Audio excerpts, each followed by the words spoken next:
The average household has a combined annual income of $83,195 after tax, which isn't too bad. But the problem is, the average household also spends $72,967 every year, which means they barely save $10,000 per year. And remember that that's the average for all households. If you're young and single, the average is less than half of that. That means the average household spends about 90% of their income every year, which is why the vast majority of people have to spend 40 to 50 of their best years working before they can even think about retiring. But with just a few simple changes, you could easily save thousands more dollars per year and retire decades faster.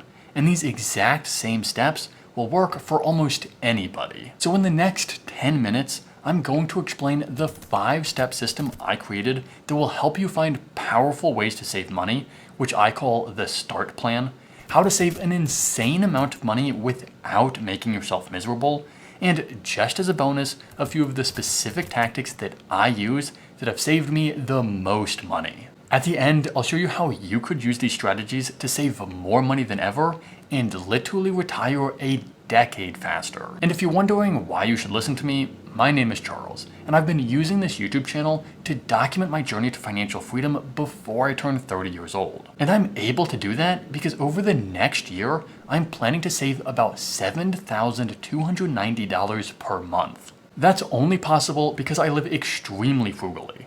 I live in one of the most expensive cities in the world, but last year I still managed to spend just about $20,000. But you don't have to be even half as extreme as I am. You could still retire faster than 99% of people, even if you spent more than twice as much money. But before I get into that, I wanted to walk you through the S.T.A.R.T plan, which is a 5-step system that I made to help you save more money. I actually first wrote about this in my book, How to Save Your First $100,000, and it's the exact same system I use for my coaching clients. But in this video, I'll give you the abbreviated version. And if you follow these 5 steps, I can pretty much guarantee that you'll save more money in the next year than you ever have before. And the very first thing you need to do is set a goal. Because for the vast majority of people, it will take decades to reach their biggest financial goals, like financial freedom. If you don't have a goal, it will be impossible to stay on track. And really, there are 2 types of goals you should set. One is a long-term goal, which is the big thing that you really want to achieve. For me, that's reaching financial freedom before I turn 30 years old. For you, that might be the ability to buy a house or put your kids through college or something like that. Then the second type of goal you should set is the milestones you need to hit along the way. Because if you need to save $1 million by age 40, then you can work backwards from that goal to figure out where you need to be in a year from now, a year after that, and so on. But as powerful as goals are, they won't get you anywhere without this next habit. I was coaching someone a few weeks ago who happens to be one of my longtime friends, and I asked her if she knew how much money she was spending. And I found her response really interesting, because she told me she had made this really careful, well thought out budget. But then just a month or 2 after setting this budget, she had these big unexpected vet bills that sent this budget out of the window. And then, instead of getting back on the budget, she just kept spending money however she felt like it. And this really meant that she had no idea how much money she was spending or how much money she was saving, which is a big problem. That's why it's so important to track your expenses. You don't need to budget every penny you spend. I actually don't even use a budget at all. But tracking your expenses is super important for 3 reasons. For one, it's going to keep you in touch with your money. It's so easy to just swipe a credit card and not even pay attention to the bill. But when you're in the habit of tracking your expenses, you'll be forced to pay attention to what you're spending. Second, tracking your expenses will make it possible to measure whether you're on track to reach your goals. I've met too many people who have these big ambitious goals, but they never took a second to just take an honest look and see whether they were on track. But if you don't do this, you won't ever make the adjustments to put yourself back on track. And it will only get harder to make a course correction as it gets further along. And third, until you track your expenses, it will be pretty much impossible to calculate how much money you need to be financially independent. That's because the amount of money you need depends on what you spend.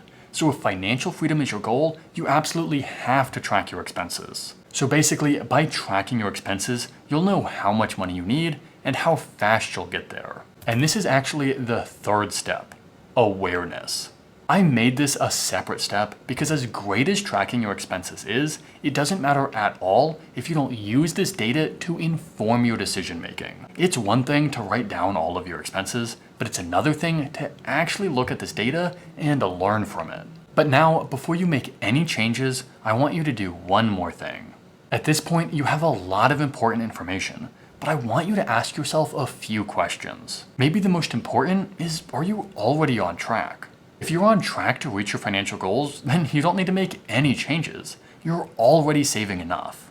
If that's the case, then awesome. But chances are that's not how you feel. So if you do need to save more money to reach your goals, then the next question is how big of a change do you need to make? No matter what, the purpose of this video is to help you save more money than ever before in the next year. But there's a big difference between needing to save an extra $100 per month and needing to save an extra $1,000 per month. That's why it's so important to spend a little time reflecting on where you currently are as compared to where you would like to be. Once you understand this, you can move on to the most important step, because nothing I've said so far matters at all unless you actually make a change. So in this final step of the START plan, you're going to decide how you're going to save more money. This is when you're going to tackle your expenses. How to do this is surprisingly controversial. So let me explain the two traditional strategies to saving more money, and then I'll explain my approach, which I think is a lot better. A lot of the conventional wisdom will tell you to spend less on your biggest expenses. And this makes sense because a few big expense categories probably make up a huge percentage of your spending. But the issue is, a lot of these expenses, like housing and insurance, are actually extremely difficult to change. So another common piece of advice is to start with your smallest expenses. These small expenses, like a Starbucks coffee, are usually extremely easy to cut. The issue is, these expenses might not make a huge difference on your overall savings, and a lot of times, they're the expenses that make people the most happy. So following either of these traditional strategies can leave you burnt out and miserable. But there's a better way to save money that won't make you miserable. I call this the replacement game. Here's what I recommend doing.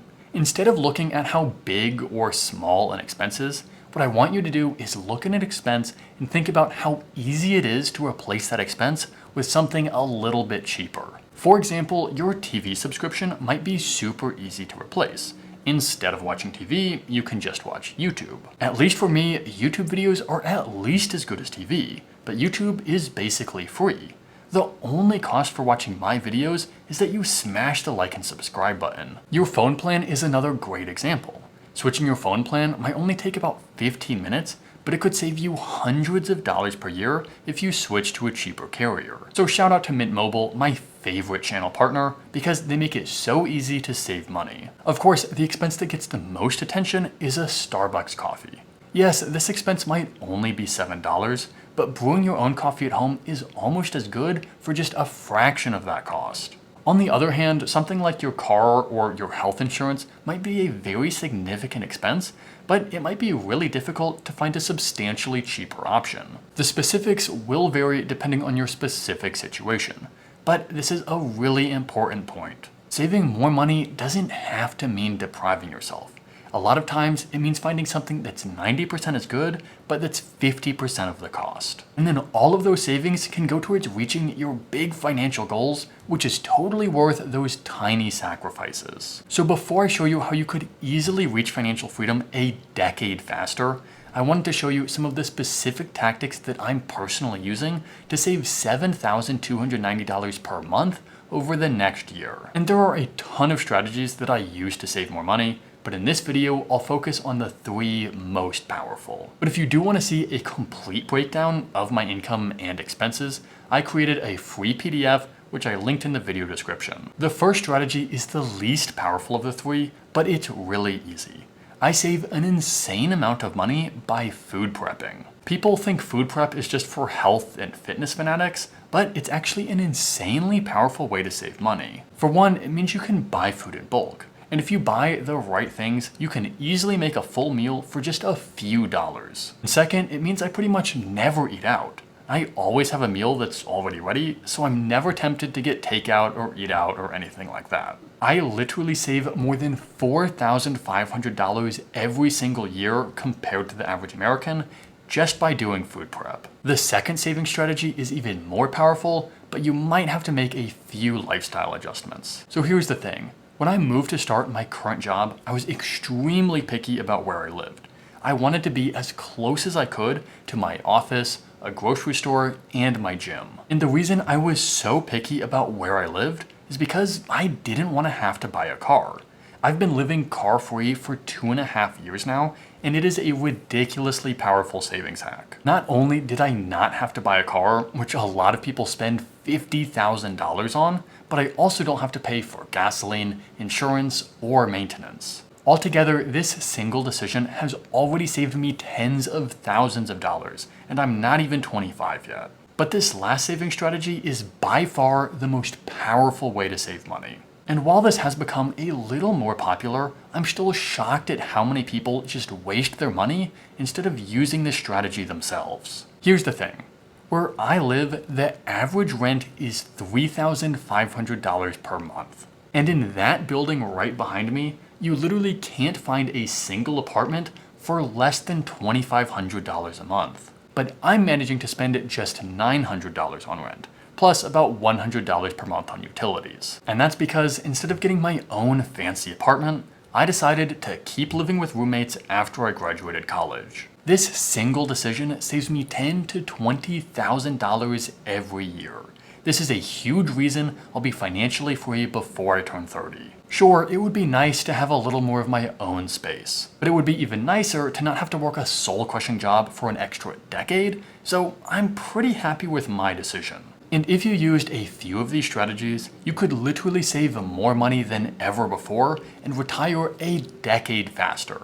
And let me show you how. According to the Bureau of Labor Statistics, the average household spends just about $73,000 per year and saves about $10,000 per year. That means they're only saving about 12% of their income and are on track for a nearly 40-year career. But it would be so easy for the average household to spend less money. For example, I'm spending just about $20,000 per year, even though I live in a city that's about twice as expensive as the national average. That means the average household could easily save an extra $10,000 per year.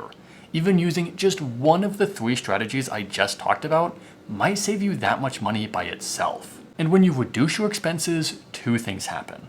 Most people only pay attention to their annual savings, which will obviously increase. But even more importantly, the amount of money that you need to save before you retire will decrease dramatically. That's why if the average household reduced their expenses from $73,000 to $63,000, which is still more than enough to live a super comfortable life, they would be on track to retire after just 28 years. I want you to think about this. If you started at 22 years old, even with a $0 net worth, you would still be able to retire in your 40s. Only 1% of people retire before the age of 50, but it's really not that hard. But there is one more lesson that I want to share, and I think this is really important. The whole point of this video was to help you save more money this next year than you ever have before. But the truth is, that's actually extremely easy to do. Most people watching my video are still early in their career. And since you're super smart and talented, you're probably going to make more money as you get older. But as you make more money, just do this one thing for me. Don't spend more money. As long as you keep your expenses the same, you'll be able to save more money as you earn more money.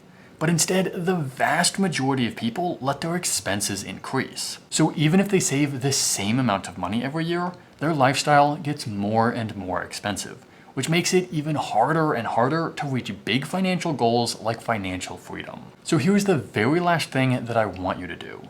Look back over all of your income and all of your expenses last year and figure out how much money you saved. If you already track your expenses, this should be super easy to calculate. And if you don't already track your expenses, then now is a great time to start. Whatever you saved last year, I want you to beat it.